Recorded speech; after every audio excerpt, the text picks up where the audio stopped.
할렐루야 샬롬 하고 인사하십니다. 할렐루야 샬롬 샬롬 샬롬 샬롬 샬롬. 하나님 사랑합니다. 여러분 주 안에서 사랑합니다. 네, 사랑하는 자들아, 주께는 하루가 천년 같고 천년이 하루 같다는 이 한 가지를 잊지 말라. 아멘. 하루가 하나님께는 천년 같고 천년이 또한 하루 같다. 순식간일 수 있다는 말씀이죠. 주의 약속은 어떤 이들이 더디다고 생각하는 것이 더딘 것이 아니고 오직 주께서는 너희를 대하여 오래 참고 계신다. 아무도 멸망하지 아니하고 회개하기에 이르기를 원하시느니라. 아멘.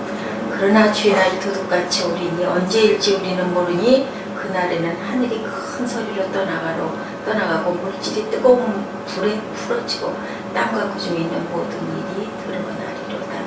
우리는 그의 약속대로 의의가 있는 곳인 새하늘과 새 땅을 바라보도다. 네. 기다림이라는 마음이 왔습니다. 기다림. 성경에는 항상 두 가지의 기다림이 중심을 이루고 있죠. 이 땅에 오실 메시아에 대한 소망, 그리고 또한 다시 오실 예수님에 대한 소망, 구약과 신약이 이렇게 기다림으로 점철이 되어 있습니다.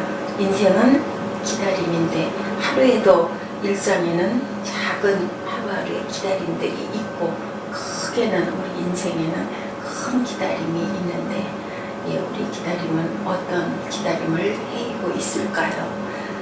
버스를 타기 위해서 길게 늘어선 행렬을 보면 버스가 오기를 기다리죠. 저도 마을버스를 몇 번 타보면서 그쪽을 보지 않아도 차는 올 텐데도 그 방향을 계속 쳐다보고 서 있게 되더라고요.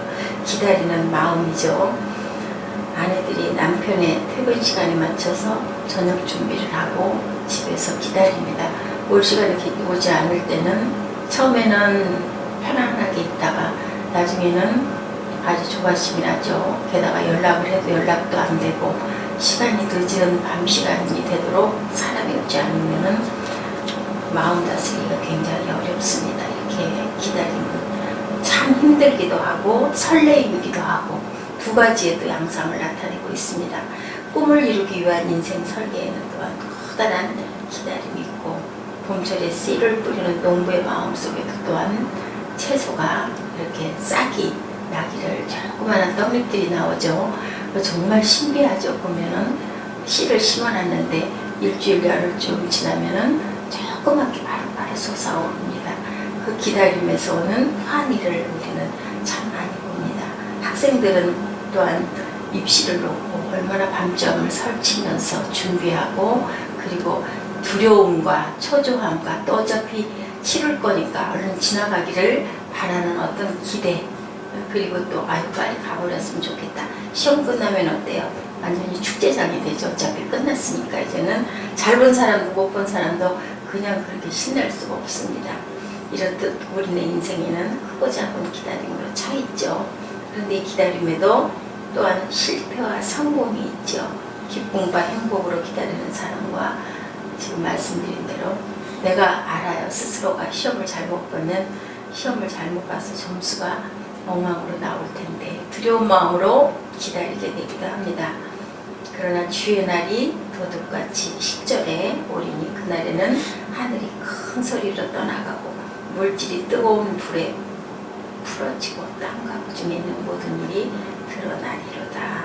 피하고 싶은 끔찍한 기다림도 있습니다. 저는 늘 그 생각할 때 어린 날 불주사 기다리고 있던 그 주사를 많이 맞았었어요. 그때 예방주사들 학교에서 많이 놔줬는데 아주 그 순서 기다리는 게 그렇게 싫었어요. 맞고 나면 아무것도 아닌데 그 바라보면서 두려움이 있습니다. 갚을 길이 없는 그 빚을 진 사람들이 또한 정해놓은 그날을 맞이하면서 그리고 그 기다림도 두려움이죠. 고통이죠. 심한 통증을 견디며 초조하게 수술 시간을 맞이하는 그러한 환자들의 그런 아픈 기다림도 또한 있습니다. 모든 것을 포기하고 형 집행 시간을 맞이하는 사형수의 기다림은 또 얼마나 그 두려움일까요? 정말 그 일각일각이 너무너무 두렵고 무서울 것 같습니다. 우리 이런 인생의 기다림이 없어야 할 텐데, 그죠? 그런 기다림 중에는 행복하게 만드는 아름다운 기다림도 있죠. 결혼날을 기다리고 있는 행복한 신랑 신부의 기다림은 또 얼마나 설레이는 기다림일까요? 전역할 날을 달력에 표시하고 학수고대하는 그런 그 군인 아저씨들의 기다림, 남자분들은 아마 한 번씩 대개는 겪어보셨을 거예요. 말년병의 기다림은 희망이죠. 소망이죠. 정말 아름다운 기다림들입니다. 우리의 신앙은 어떨까요? 하나님의 약속을 믿고 그 약속이 이루어지기를 기다리는 기다림. 매일매일 기도하며 하나님이 주실 것을 굳게 믿는 기다림. 그 아주 굳건한 믿음의 반석 위에 서야 하는데 때로는 그 안에 우리의 흔들림들이 있습니다. 성경을 가만히 보면 참 많은 기다림의 이야기들이 있어요. 무엇보다 의인에게 기다림은 특별한 의미가 있었는데 노아는 홍수로 심판하시겠다는 하나님의 약속을 믿고 그때는 비가 없었는데도 이렇게 그 오랜 세월 동안 방주를 준비하죠. 세상 사람들은 이 사람 보고 어떻게 생각했을까요? 미쳤다고 그랬을 것 같아요. 비웃었을 것 같아요. 또한 떠나야 된다라고 얘기했을 때 롯의 사위들이 어떻게 했어요? 아무도 그 말을 믿고 듣지 않았어요. 기다림 때문에 자신처럼 즐기지 않고 고난의 삶을 사는 사람들을 바라보면서 사람들은 비웃었지만 결국은 홍수로 심판을 하죠. 또한 어땠어요? 아브라함은 75세의 부르심을 받고 하나님의 부르심 때문에 자신이 살던 땅과 친척 아비 집을 떠났어요. 참 그것도 대단한 그런 믿음이었겠구나.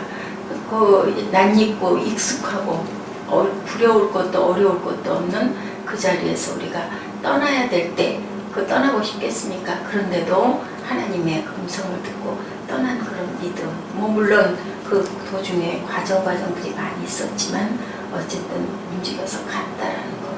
백사가 돼서야 부르심을 또한 있고 그 민족을 크게 이루어주겠다고 25년 동안이나 그렇게 해서 그 씨앗인 이삭을 얻게 되죠. 그런데 또 이삭을 바치라고 하십니다. 그것을 또한 바칠 때 그 믿음.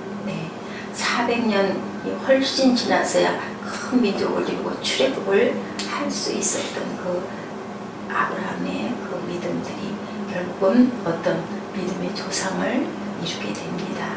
이스라엘 백성은 모세와 함께 하나님의 약속을 믿고 애국을 떠났습니다. 홍해를 건넜지만 몇 년을 40년 동안을 훈련의 기간을 거쳐야 됐어요.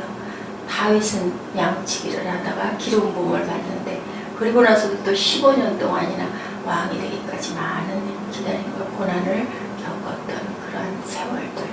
아무도 알 수가 없어요. 하나님께서는 그 약속대로 의가 있는 곳인 새하늘과 새 땅을 우리가 바라보도록. 그런데 말씀하시네요. 9절에 주의 약속은 어떤 이들이 더디다고 생각하는 것 같이 더딘 것이 아니고 주께서는 너희를 대하여 오래 참사 아무도 멸망하지 않고 다 회개하기 이르기를 기다리고 계신다. 8절 9절에 사랑하는 자들아 주께는 하루가 천년 같다. 천년이 하루 같다. 베드로가 이 말씀을 쓸 때 상황이 어땠을까요? 그때는 박해 시대였었는데 기다림의 시간이 언제 죽임을 당할지도 모릅니다. 죄가 판을 치는데도 심판은 임하지 않고 빨리 심판이 와야 믿는 자들은 구원을 받을 거고 그리고 죄인들은 멸망을 시킬 건데 오지 않고 있을 때 그 베드로의 마음의 초조함은 어땠을까요? 늘 기다리다가 져주시는 아버지는 제가 강하기 때문이 아니라 저를 염려하기 때문에 어떤 그 개를 데리고 산책을 하던 주인이 보니까 개가 움직이기가 너무 싫어서 집으로 가고 싶은 거예요. 산책하기가 싫은데 주인은 나가니까 어쩔 수 없이 따라가다가 결국은 집문 앞을 뱅뱅 돌고 안 갔을 때 주인이 네가 이기나 내가 이기나 보자 하고 했대요. 그래도 계속 거기서 뱅뱅 배회를 하더랍니다. 모르는 척하고 어디까지 갔다가 돌아갔는데 그 강아지는 아직도 집에 들어가지 못하고 거기서 이렇게 망을 보면서 주인이 다시 오나 안 오나 보다가 결국은 안으로 휙 들어가 버리는 그 강아지를 보면서 그래 내가 너한테 져줄게 하면서 지배를 그냥 마지못해 주인이 져주는 척하고 따라 들어갔다라는 그런 그 이해가 있었습니다. 어떠십니까? 그 주인이 약해서 할 수 없이 들어간 게 아니라 강아지를 그냥 보살펴주는 마음에, 믿어주는 마음에, 그래 이제는 내가 너 편하게 있게 해줄게. 하나님은 이런 마음으로 우리를 바라보고 계신데 우리는 혹 교만하지는 않은지, 내가 잘나서 내가 이것을 극복할 수 있도록 결국 내가 한 거지 라는 마음을 우리는 갖고 있지는 않은지, 그 강아지를 보면서 그런 생각을 했다고 하더라고요. 예, 맞습니다. 우리들은 양보하고 계시는 하나님의 마음을 때로는 아이고 뭐 이런 것쯤이야, 또 뭐 이 정도쯤이야, 그러다 보면 점점 어떻게 돼요? 우리 속한 말로 양심의 가책을 느끼지 않고 결국은 때가 끼고 털이 나버린다라는 얘기가 있습니다. 항상 하나님이 우리를 잠잠히 보시고 너희들이 돌이켜서 다 회개하고 구원받아라 하고 이 긴 기간 동안을 기다리고 있는데 베드로의 마음은 많이 불편했을 것 같습니다. 우리가 양보할 수밖에 없었다면 진 것이 아니라 당신이 그만큼 성숙한 사람이 되었다는 증거라는 것.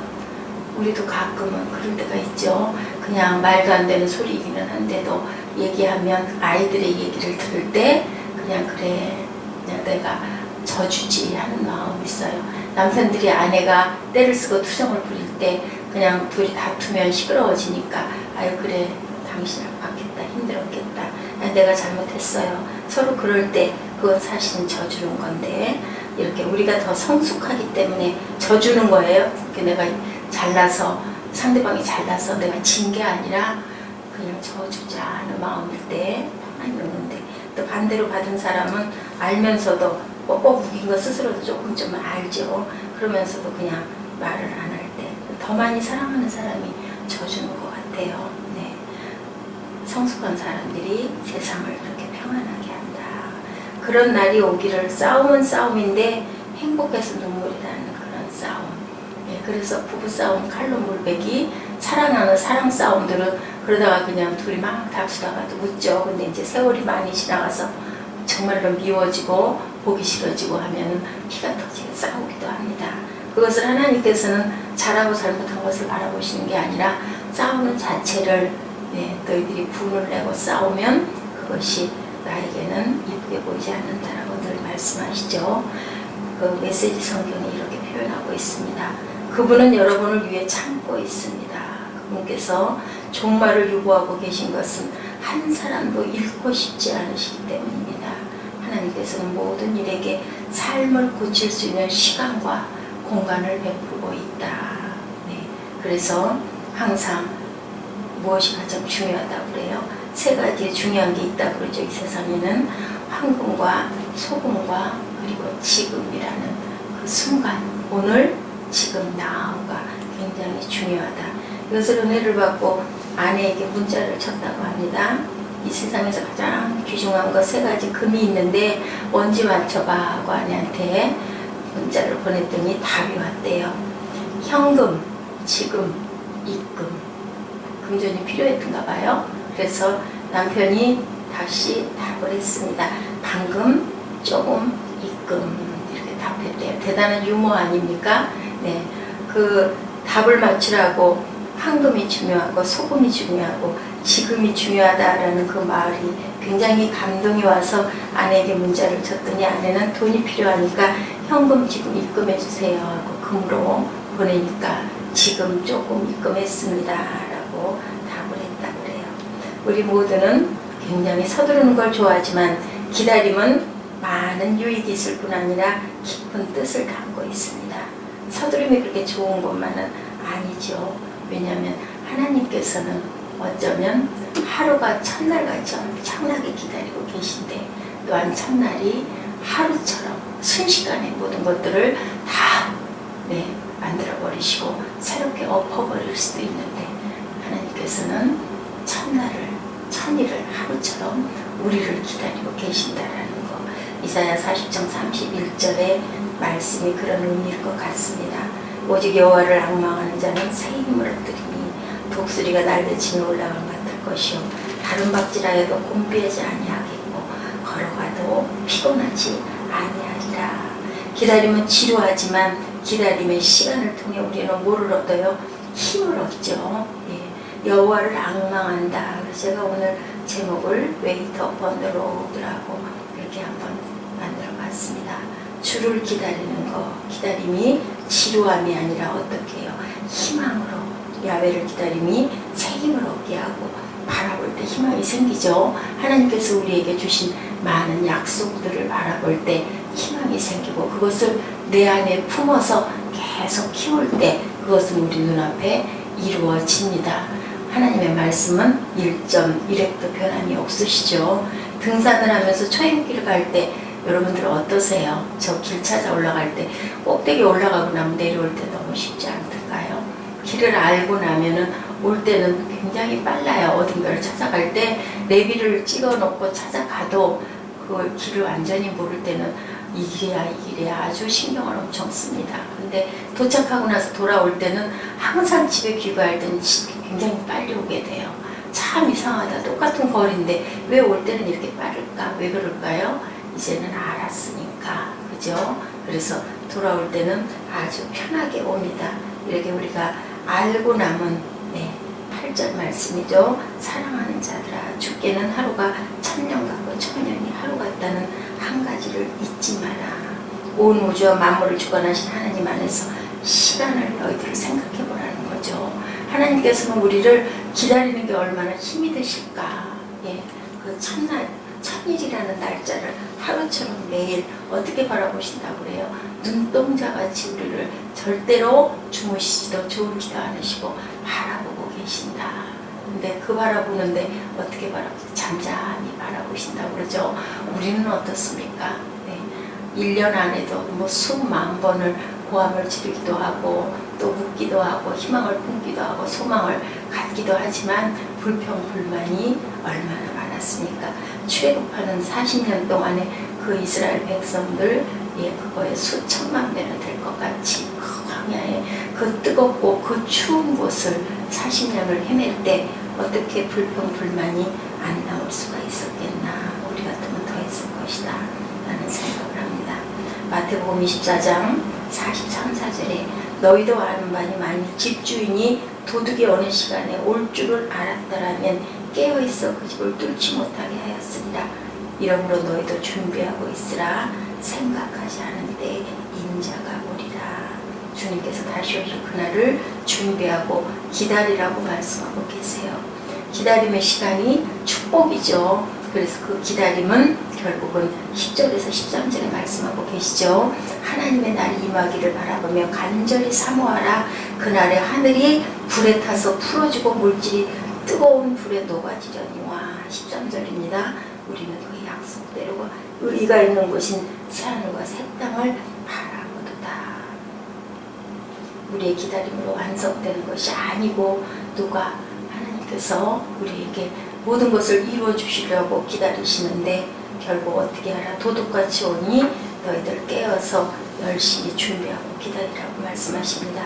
마지막 때를 기다리는 기다림이 우리의 노력으로 이루려 한다면 그것은 고난의 시간일 것인데 우리의 노력은 우리를 낭망하게 할 수밖에 없는데 기다림이 절대로 복음이 될 수가 없는데 하나님께서는 어떻게 하라고 그러세요? 기뻐하고 즐거워하라 라고 말씀하고 계십니다. 어떤 어려움과 어떤 아픔이 있더라도 너희들은 그것을 극복할 수 있는 힘을 내가 주리니 어디 안에 작은 우주 안에 성경 안에 다 들어있다. 그것을 바라보고 그 약속을 믿고 너희들은 기다리되 기뻐하면서 기도하면서 깨어서 기도리라. 나가서 사람들을 주님께로 이끄는 데는 천년을 하루처럼 기다리고 기도하는 자세가 필요하다라고 말씀하고 계시죠. 주님이 지금까지 재림을 연기하고 계신 이유 벌써 오셔야 했을 주님이 왜요? 너희들 모두가 다 회개하고 내 안에 들어오게 하려고. 내가 낳은 자녀들이니까 옛날 말에 10손가락 깨물어 안 아픈 손가락 없다 부모님들이 말씀하세요. 왜냐면 내가 낳았기 때문에. 그죠? 아주 못된 짓을 많이 하는 부모에게 불효를 하는 자식까지도 결국은 무슨 일이 닥쳤다고 하면 밤잠을 못 이루고 설치고 집 나간 자녀를 문을 항상 밤이면 빗장을 열어두고 기다리는 그 부모의 마음, 그 마음에 하나님의 마음은 어떨까요? 수억만 배 더 크실 거예요. 우리는 온전한 사랑을, 부모의 마음이라도 자식을 온전하게 다 사랑하지 않고 나의 욕심이 조금씩은 다 들어있지 않습니까? 하나님의 마음은 어때요? 무조건적이기 때문에 세상에는 두 종류의 사랑이 있는 것 같습니다. 앞을 내다보며 한숨 짓는 사람, 앞을 내다보며 미소 짓는 사람. 항상 이렇게 두 가지의 그 병존하는 것들이 있죠. 한숨 짓는 사람은 인생이 지옥일 것이고 미소를 짓는 사람은 천국일 것입니다. 본문 13절이 아주 중요하게 말씀하고 계시죠. 우리는 그의 약속대로 의가 있는 곳인 새하늘과 새 땅을 바라보도다. 약속대로 이미 이루어진 복음의 역사를 기다리시는 새하늘과 새 땅은 이미 우리 가운데 완성되었다라는 거예요. 우리가 그렇게 바라봤을 때, 그죠? 새하늘과 새 땅은 오늘 천국은 이곳에 임해야 할 줄로 믿습니다. 네, 오늘 이 말씀, 우리의 그 기다림은 어떤 기다림일까? 하나님의 기다림은 과연 어떤 기다림일까? 생각하시면서 묵상하시고 기도하는 시간 갖도록 하십니다.